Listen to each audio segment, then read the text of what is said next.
In the wake of the hysteria created by the coronavirus, I have been holding my breath and keeping my calm the whole time. A lot of people have been saying, "Oh, Joe, you better do something on coronavirus," and I've just been laughing because I remember that several years ago within my city and even beyond my city in the in the state of Maryland, U.S., I remember that I went around and I was telling people that there would be a scenario where people are going to be on lockdown like this and not allowed to step out of their homes, and there will even be deaths on the street. And I even told some of my African brothers and sisters that most of them may have a problem even getting on the plane to come home if they wanted to. And everybody said, "Oh, Joseph, you are such a conspiracy theorist." People called me nuts and called me crazy and all kinds of stuff. 10 years down the line, people are calling me from all over. "Joe, that thing you said, it's happening. Oh my gosh, you saw it, you saw it." I wasn't even prophesying. I was just telling them based on research that I had carried out. A lot of us in this world don't react unless something goes fundamentally wrong. Just like when the thing hits you like a buck in the head, that's when many of us wake up. Coronavirus, look at the hysteria. We have poverty today in the world. It has killed way more than even Ebola, SARS, Corona could ever kill in 1,000 lifetimes. I have never seen this level of hysteria around poverty and its ravaging effect in Africa and so many other places. Obesity, disinformation, all these things have been killing. No hysteria. Why Corona?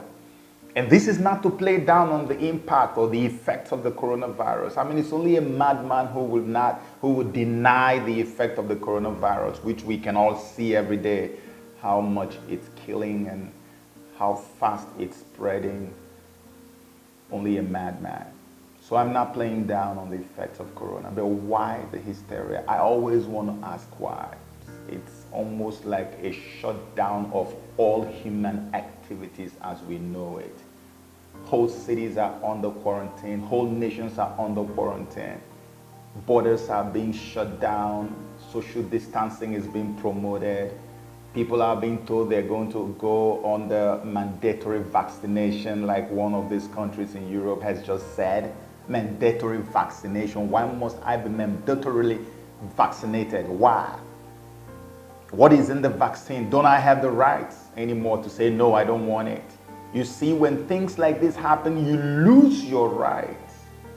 Because the system of the Antichrist, which is what you call the New World Order, means that you have to relinquish all of your rights. And that's exactly what is playing out right now. You don't have rights anymore. Because in the Illuminati, they have something they call the problem reaction solution. I've talked about it in so many of my videos if you followed me long enough. Illuminati will go and use a proxy to create a problem, manufacture a problem actually. Man-made problem. They use a proxy, or they will do it from behind the scene, and then they will sit back and allow the people react to it hysterically. People are losing their mind, losing their cool. Oh my gosh, we're about to die. That's reaction. And then they already had a solution in place, a solution for that problem which they created. But they know that if they introduce that solution to you under normal circumstances, you will stone them to death.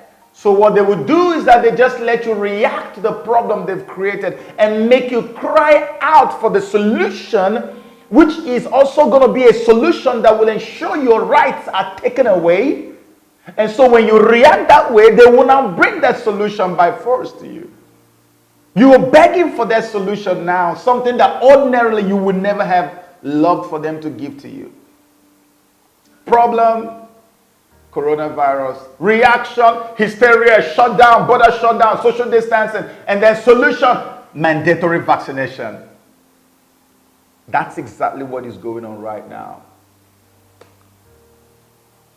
When things like this happen, for those of us who still think like humans, the first thing that comes to mind is Revelation chapter 13.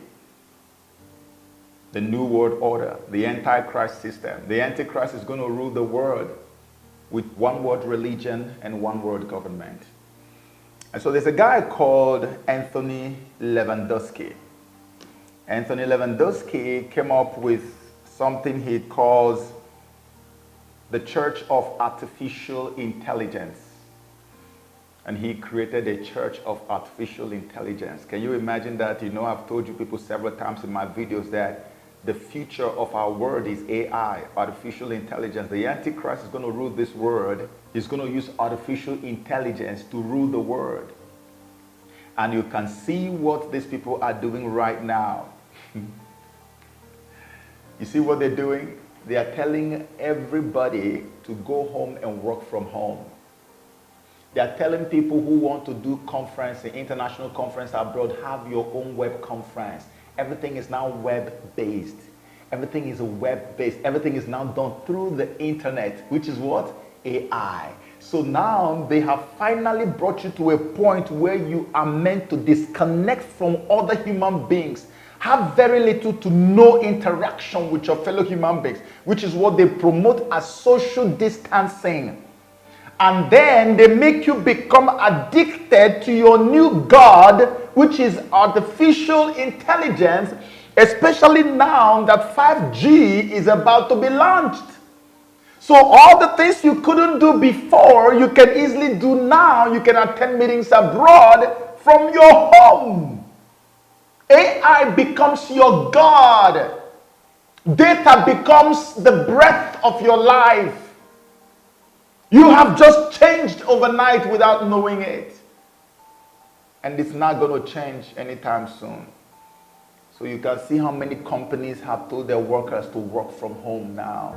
You see how they have herded everybody like a sheep going to the slaughter. People, years ago when we used to scream about this, and people would tell us, it is not possible, Joe. How can you just control an entire population like that? How can you get everybody on lockdown and get them to do this and do that? Oh, well, we have mandatory vaccination going on in Europe. One guy said I had to run away from UK because I know mandatory vaccination is coming to UK soon. And I told my people that would come 10 years ago. You say, no, it was not possible. It's happening before our eyes. And when they have made you to become so used to AI, artificial intelligence, and then, my God, you want to go to worship God, you worship through the internet. You want to go for shopping, you shop through the internet. You want to watch a movie, that's why Netflix is so big now. Going to the cinema, you can't compare anything. Netflix is the big, everything is online now. So they want to now consolidate it and make it a way of life for you. Now, what is the end result of that? When they have done this, you know, you can now shop online, do everything online with little to no interaction with anybody out there. The time is going to come when they will let you know, you see, all this you're shopping online, because now pretty much everything you do is online and you have to use your card. They said that card has issues. We need to change the card. And from changing the card now, we need to get something more efficient, because now you know you don't have any other option, because the only option you have is online. If they tell you that you have to get a microchip, which is actually the mark of the beast, that you have to get a microchip to be able to shop online or do other things, you will not hesitate to take it, because you don't even have any option of going to do anything outside, because they would have already conditioned all of humanity to do everything online. Data is your breath now.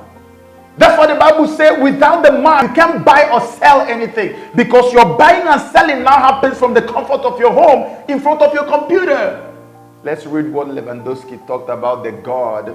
He said there's an AI God in his AI church. Artificial Intelligence Church has a God which is also AI. And this is how he described this God. He calls that God whatever. Here he says, with the internet as its nervous system, the world's connected cell phones and sensors as its sense organs, and data centers as its brain. Data centers as its brain. The whatever, which is the God, will hear everything, see everything, and be everywhere at all times. The only rational word to describe that whatever, thinks Lewandowski, is God. Written here. And the only way to influence a deity is through prayer and worship. He just described what the Antichrist is going to look like for us. The documents state that Way of the Future's activities will focus on the realization, acceptance, and worship of a Godhead based on artificial intelligence developed through computer hardware and software. Yeah. You've expressed your reservations about AI and your fears about that. Yeah, I just think the singularity is probably the right word, because we just don't know what's going to happen once there's intelligence substantially greater than that of a human brain. The primitive forms of artificial intelligence we already have proved very useful, but I think the development of full artificial intelligence could spell the end of the human race. In ancient times, land was the most important asset in the economy, so politics was the struggle to control land. In the last 200 years, machines replaced land as the most important economic asset, so politics became the struggle to control the machines. And now data is replacing machines as the most important asset. So politics is really a struggle about who owns and who controls the flows of data in the world. Government fought to have control over land in the past. Later, they began to fight to have control over machines. Now, the governments are fighting to have control over data. And that's why China came out with 5G and America had a problem with it. Why should they come first with it? And that's why they began to frustrate the efforts of Huawei. Nations are now fighting to control data, because data is going to be the source of everything you do in the end time. That's why you see them telling everybody you have to work from home. They are conditioning you. They are conditioning you. A lot of things are going to happen and things will never be the same again. If you're a rational thinking person by now, you will know that the system of the Antichrist is now about to be launched. But is it just enough to say that? Can I prove it further to you that the system of the Antichrist is about to be launched in our world? And I'm going to connect this to our man, Donald Trump. Okay, so recently, Pope Francis, the man you know who has been on a mission to unite all the religions of the world. I mean, he does not make any apologies for it. He does not hide it. He does not mince words. The guy wants every religion in the world to unite, to the point he even told Christians that proselytizing is bad. That means that Christians should stop going out to preach to people of other religions to convert them into Christianity. That is wrong. It is a sin. Pope Francis said that live. Said he would never do that. Why would you convert? And you know why he said that? Because the man believes that all the religions are good and they are the same and they all worship the same God. That's why he has been fighting to bring every single religion that has a name in this world under one umbrella. What did the Bible say about that in Revelation chapter 13? He calls it the one world religion. Are we close to one world religion being activated officially in our world? Yes. Let me prove it to you. Some things happened this week that we think should really capture the attention of most people, especially Protestants. I don't know if you're aware of what the Pope did on Thursday, September 12, but he had a special video where he is now setting up a date to establish a global pact with the leaders of the world to re-educate the young people of the world. This was also presented by the Vatican in written form, as well as the Pope himself reading it on a video. And the date is May 14, 2020. Dobbiamo puntare sulla educazione, che apre la mente e i cuori ad una comprensione più larga e più profonda della realtà. Serve un patto educativo globale.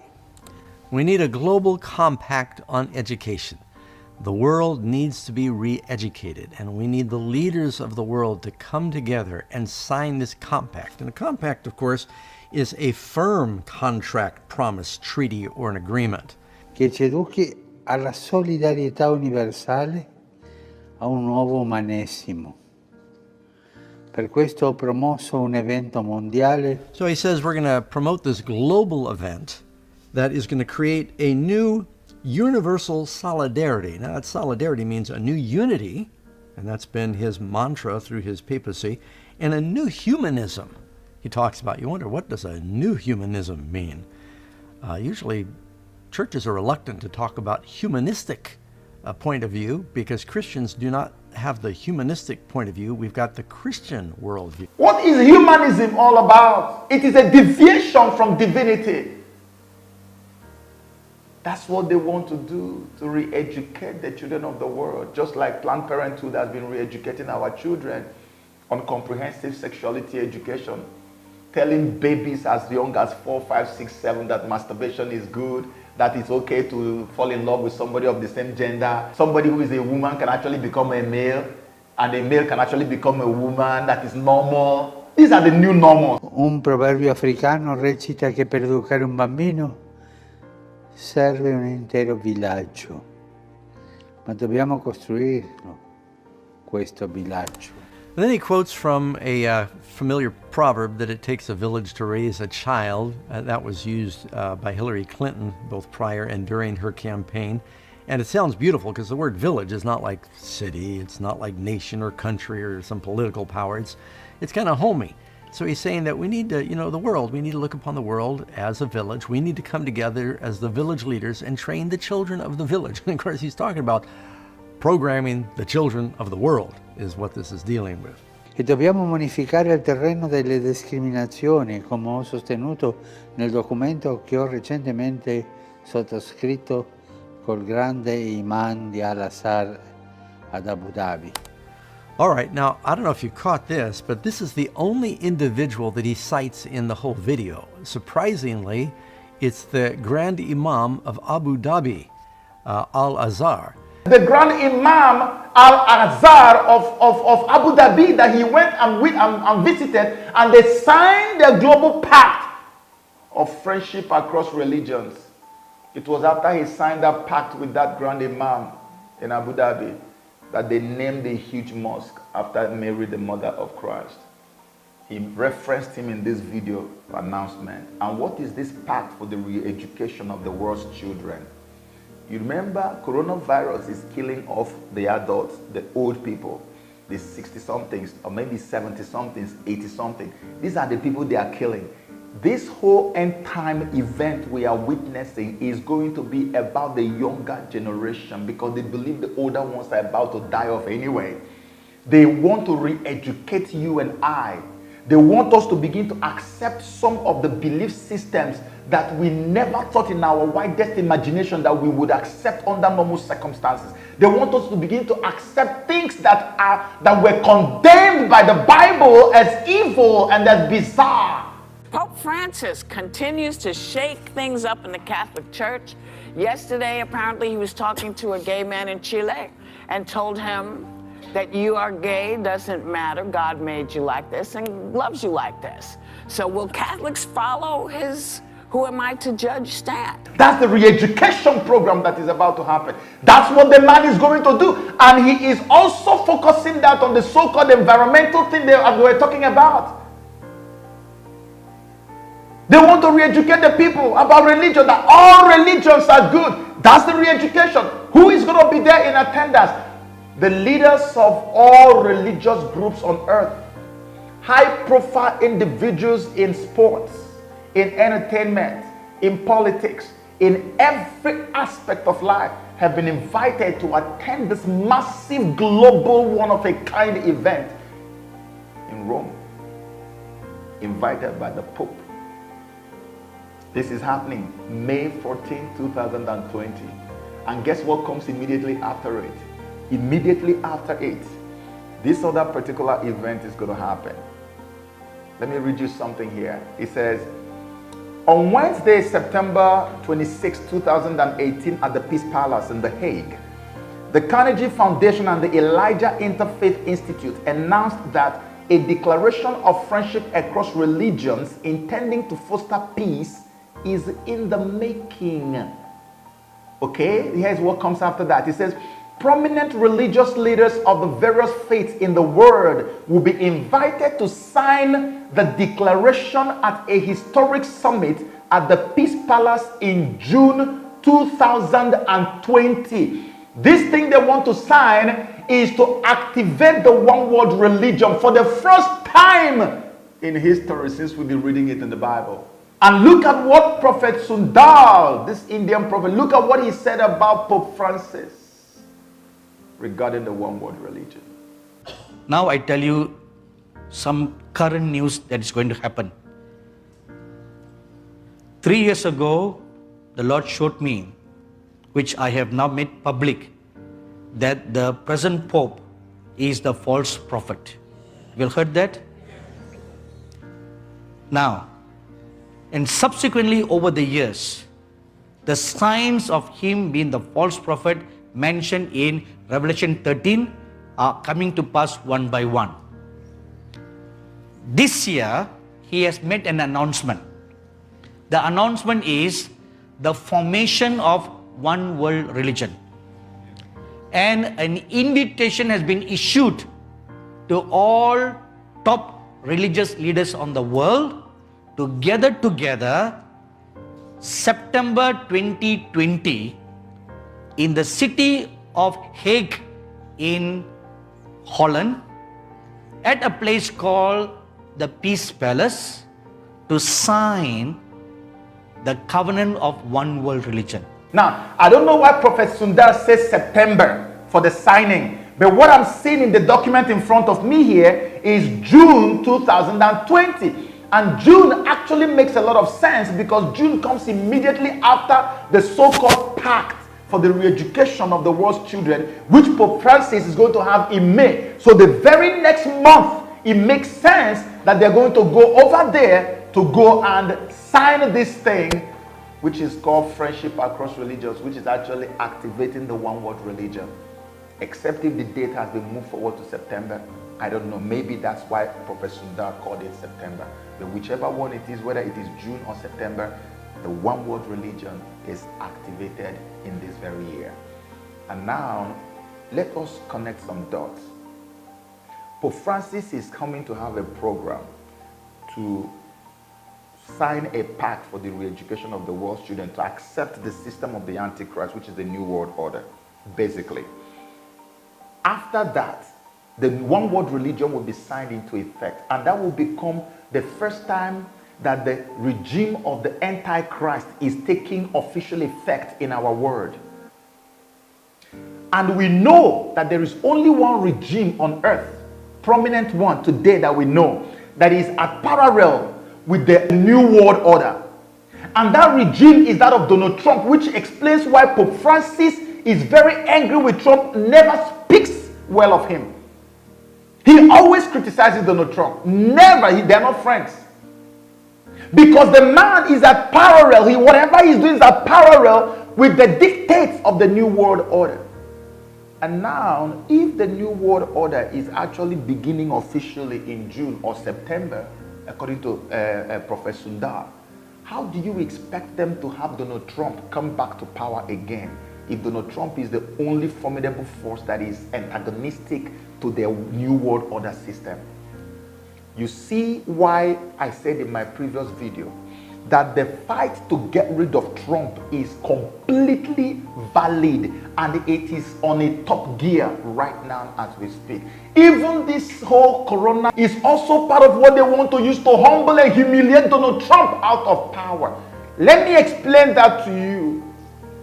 Let me explain it to you. First of all, they started with the Mueller investigations, Russia collusion. It turned out the collusion was a delusion. They came up with Stormy Daniels. They came up with impeachment. There's nothing they have not done. None of it has worked. This man remains in power. These people are so afraid and so angry, especially the colonial powers of Europe, that Donald Trump is treading on grounds that no other American president had ever dared to tread on, and which is actually doing things that will make them to lose all their colonial countries that they colonized in Africa, which they have continued to rule over till this day by proxies. So these people are fidgeting. They are so angry. They are on edge. These people want to do everything to bring Trump down. That's why if you look at all the narrative going on in the mainstream media as usual, you see that they've already started blaming Trump for the coronavirus, despite all the quick action he had taken. If you look at the American economy right now, you find that the American economy is headed towards a recession, more like, okay, God forbid, but that's where it's headed now. Because they know that Trump had always been touting the strong economy that America has. Every time he makes a speech, that's the first thing he talks about. So now they want to humble him, and they also want to disgrace him. I saw the president of France, Macron, the other day on the screen, making some very sweeping changes, destroying every aspect of life in France. You are blocking border, you are blocking, like virtually nothing. It's like everybody should just stay indoors like a prisoner because of coronavirus.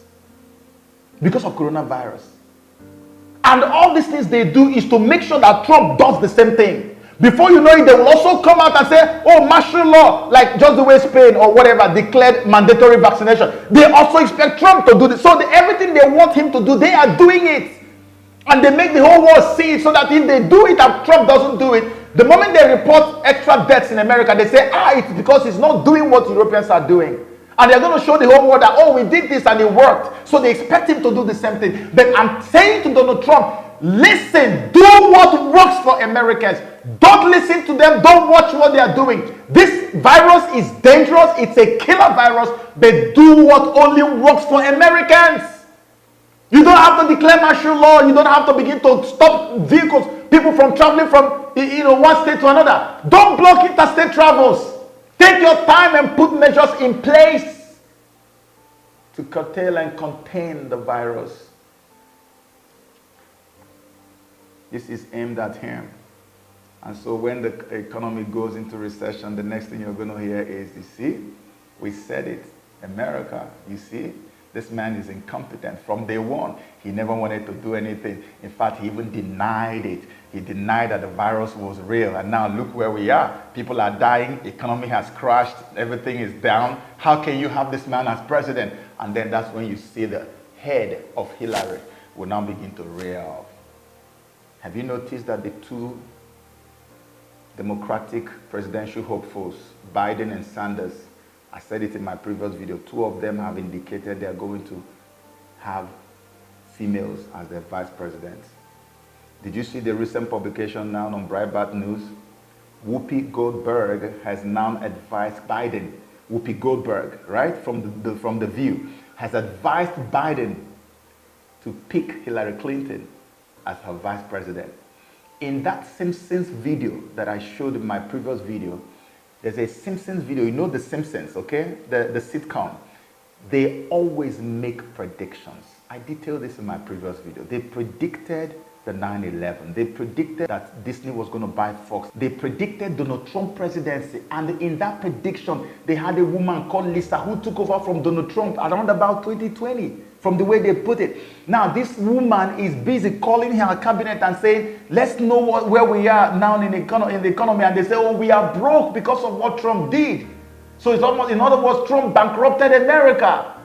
And that's almost what they are working the man into right now.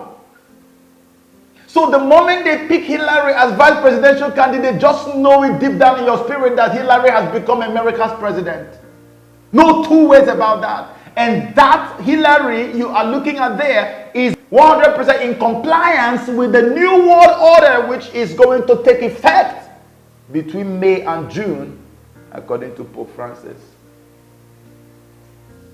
You see the connection of all the things that is going on. That's why life is completely changing for everyone right now. And they are going to put more pressure and put more pressure and put more pressure until they make this man cave.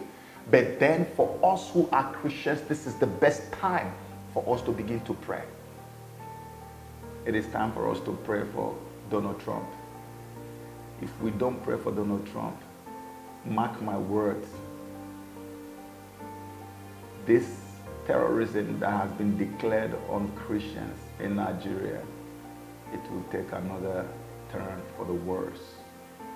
This man is the only ray of hope we have today. And from the things that I see, from the dots I am connecting, The dark clouds are closing in on him at an unprecedented rate.